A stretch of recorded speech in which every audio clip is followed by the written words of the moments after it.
Hello दोस्तों, स्वागत है एक बार फिर से आपका मेरे चैनल पे लीगल न्यूज 127 में।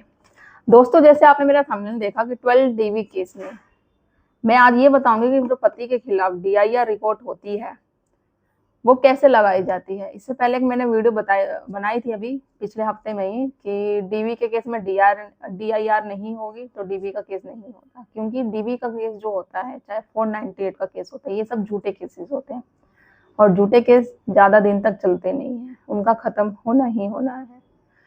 तो अगर आप सच्चे हैं, जब आपको पता है कि आपने कुछ नहीं किया है तो आपके साथ कुछ नहीं होगा। और जो गलत इंसान होता है ना, वो उसके मन में स्टार्टिंग से ही डर एक बना रहता है, और सही इंसान के मन में हमेशा कि भाई मैं सही हूँ तो सब कुछ करके ही रहूंगा, मुझे कोई नहीं रोक सकता, कि हर चीज एक पॉसिबल है वो मैं करूंगा ही करूंगा।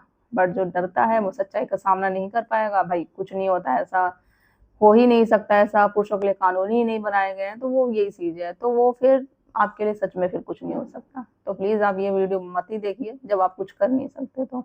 और एक चीज और मैं बताऊंगी कि देखो, बहुत सारी जैसे महिलाएं हैं, मैं उन जो वीडियो बनाती हूँ झूठी महिलाओं के खिलाफ बनाती हूँ। मानती हूँ कि आप लोगों में से कुछ महिलाएं हैं जिनके साथ सच में अत्याचार होता है। अब आप ये भी सोचते होंगे कि मैडम आप वीडियो क्यों नहीं बनाते हैं। देखो, वीडियो मेन बनाना क्योंकि पुरुषों के लिए इसलिए बनाया जाता है क्योंकि उनके पास कानून नहीं है, उनको कानून की जानकारी नहीं है। आप लोगों के लिए तो कानून बनाए गए हैं, कानून ने, हमारी सरकार ने लेडीजों के लिए इतने सारे अधिकार बनाए गए हैं, बट आप उनका ये इस्तेमाल नहीं करते। आप जैसी ही महिलाएं दूसरी महिलाएं वो झूठी महिला इस्तेमाल करती हैं, जिन्होंने कुछ किया नहीं है, जिनके साथ कुछ अत्याचार नहीं हुआ, कुछ गलत नहीं हुआ, बट उस कानून का वो दुरुपयोग करती हैं।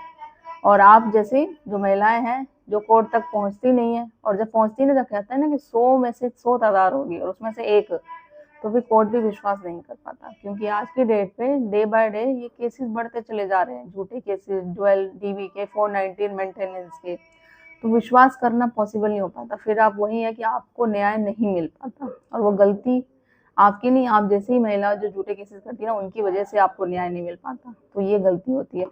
तो अगर आपके साथ सच में अत्याचार हो रहा है तो आपके लिए कानून बनाए गए हैं, अधिकार बने गए हैं, उनका इस्तेमाल करिए। और वो झूठी महिलाओं को बोलना चाहती जो बिना किसी रीजन के अपने डिमांड करने के लिए, पूरी करवाने के लिए, या ईगो के चक्कर में, या उनका अफेयर है किसी के साथ, तो इस चक्कर में आप करती हो ना ये झूठे केसेस, तो ठहर जाओ, संभल जाओ।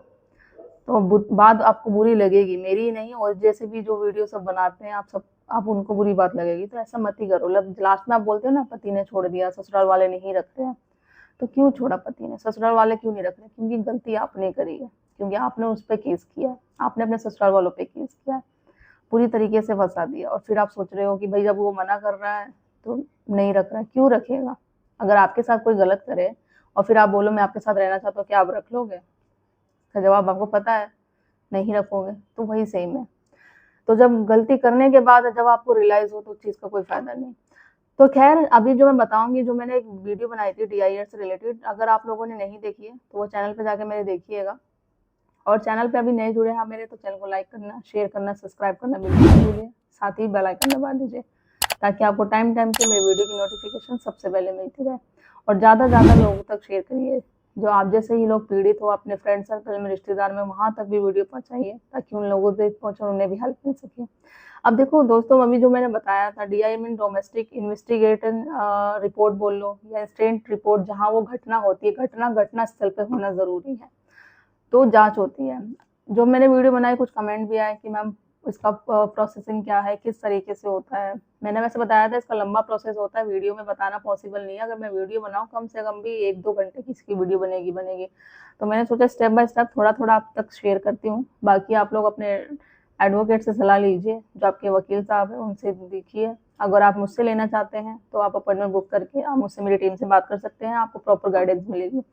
अब देखो, डीआईआर का मतलब समझो कि फॉर एग्जाम्पल मैं बात कराती हूँ, जब भी कोई कंप्लेंट दर्ज होती है, एफआईआर दर्ज होती है, उसके बाद चार्जशीट लगती है।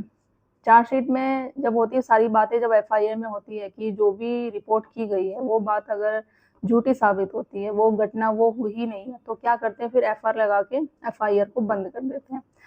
ऐसे ही होता है डीआईआर, जो डीपीओ में होता है। आप थाना में जाके एसपी द्वारा लगवा सकते हो या कोर्ट में, ठीक है। अब होता क्या है, जैसे कि पत्नी ने एप्लीकेशन दे दी, ठीक है, कोर्ट में सबमिट कर दी, कोर्ट ने डीपीओ को दे दिया। DPO means data protection officer, वो ये करता है। डेटा प्रोटेक्शन ऑफिसर डीपीओ को दे दी, वो ये बोलते हैं कि पूरी तरीके से ये जो बात बताई जा रही है, जो घटना बताई जा रही है कि ये जो पीड़ित है, पीड़ित के साथ हुई, ये पत्नी बता रही है, आपको इसकी जांच पड़ताल करनी है और सही से इन्वेस्टिगेट करना है सॉरी, फिर रिपोर्ट बना के देनी है कि ये बात सही है या नहीं है। बट आपको क्या लगता है कि ऐसा ही होता है सॉरी, क्या ऐसे ही रिपोर्ट बनती है? बट ऐसा कुछ नहीं बनता है। क्या होता क्या है, आज की डेट में कोई भी मेहनत नहीं करना चाहता, और खासतौर पे हम बात करें जो सरकारी कर्मचारी होते हैं, वो सोचते हैं यार क्या धूप में जाके इतनी मेहनत करो, पसीना बहाओ। महिला जो बोल रही है सही बोल रही होगी, और नहीं भी बोल रही होगी तो कौन मेहनत करेगा जाके। इससे बेटर है अपने ऑफिस में आराम से चेयर पे बैठे रहो। एक उनका फॉर्मेट बना रहता है, उसी फॉर्मेट पे क्या करते हैं, वो महिला की ही बात सुन लेते, उससे पूछते हैं हाँ भाई क्या हुआ तुम्हारे साथ, पति ने मारा है, सास ने मारा है, किसने क्या किया टॉर्चर, वो सारा एक फॉर्मेट पे वैसा ही कर देते हैं, और वही फॉर्मेट करके आपका कोर्ट में जमा कर देते हैं। अब आपको क्या लगता है ये जो ऐसा बनाया गया रिपोर्ट किया, ये सही है? बिल्कुल सही नहीं है। क्यों? क्योंकि इसमें जो डीपीओ ने सिर्फ एक तरफा ही महिला की बात सुन के सिर्फ रिपोर्ट बनाई है, इन्वेस्टिगेट किया। इन्वेस्टिगेट मत का मतलब होता है उसको दूसरी तरफ भी बात सुननी चाहिए, दूसरी पार्टी की, मतलब पति की भी बात सुननी चाहिए थी, पूरी तरीके से जांच पड़ताल। अगर वो बोल रही है मेरे साथ मुझे मारा पीटा गया है, तो उसको देख के आना कहाँ मारा पीटा गया है, किधर आपको ससुराल में मारा गया, भैया इस कमरे में मारा गया, किसने मारा, सास ने मारा, पति ने मारा, चलो धक्के मार के बाहर निकाल देगा, पड़ोस वालों ने देखा होगा, पड़ोसी से जाके पूछता, इन्वेस्टिगेट करता, बट ऐसा कुछ नहीं हुआ। मेहनत करनी नहीं है, बनी बनाई खिचड़ी चाहिए। एक फॉर्मेट उन लोगों ने बना लिया है, वही फॉर्मेट में बस महिला की बात सुननी है, रिपोर्ट लेके वो पेश कर देनी है। अगर सच्चाई तरीके से रिपोर्ट पेश होना, दोनों तरफा की, पति की भी बात सुनी जाए, हाँ कि भाई पत्नी तुम्हारी है जो ऐसे ऐसे तुम पे इल्जाम लगा रही है कि तुमने मारा है, या तुम्हारी माँ ने मारा है, तुम्हारे फादर ने मारा है, इस तरीके से, तो क्या यह बात सही है? तो भैया आप बोलोगे हाँ नहीं है, देखो ये एविडेंस है, ये सारी चीजें।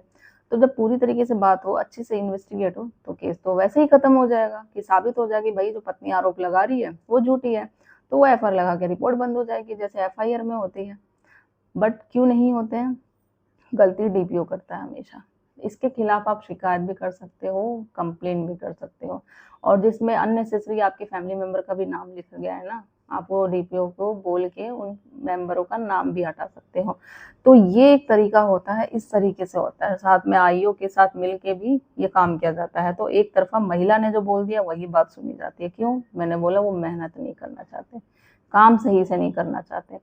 आपको बोलनी है बात डीपीओ को जाके कि भाई ऐसे डीआईआर आप लगा रहे हैं, मेरे को आपको मेरी भी बात सुननी पड़ेगी, ये सारी चीजें एक तरफा सुन के आप फैसला नहीं लगा सकते हैं। और आप ये कब होगा, इससे जब इस तरीके से रिपोर्ट बनेगी पूरी तरीके से, तो जब भी तो साबित होगा ना कि पत्नी जो ये झूठा केसेस लगा रही है डीवी का, और वो जल्दी क्लोज हो जाएगा, केस डिसमिस हो जाएगा। तो और ये सब कब होगा? जब आपको जानकारी होगी कानून की। क्या आपको पता था इससे पहले कि ऐसा होता है कि डीवी केस में डीआईआर लगती है? ये लगाने का क्या प्रोसीजर है? मुझे लगता है कुछ लोगों को नहीं पता होगा, कुछ कुछ को पता होगा, ये पूरी इन्फॉर्मेशन नहीं होगी। तो ये होता है, और ये लगना बहुत ज़रूरी होता है। नहीं होता तो डीवी का केस बिल्कुल मान्य नहीं होता, उसके खिलाफ आप अगेंस्ट एक्शन ले सकते हैं। और अगर डीपीओ गलत रिपोर्ट बना रहा है सिर्फ एक तरफा फैसला सुन के महिला के पक्ष में, तो वो भी बिल्कुल गलत है। तो ये एक तरीका है। आई होप आपको एक नया नॉलेज, नया कानून की जानकारी मिली होगी। तो वो चीज़ें, इसलिए मैं कहती हूँ टाइम से अवेयर होना बहुत ज़्यादा ज़रूरी है। जब आप कानून की जानकारी रखोगे ना, जब भी आप अपने केस में जीत पाओगे, आपका केस है जो मजबूत हो पाएगा और आप लड़ पाओगे। तो ये नहीं है कि पुरुष आयोग बनाना ही ज़रूरी है, कानून है उनको जानना ज़रूरी है।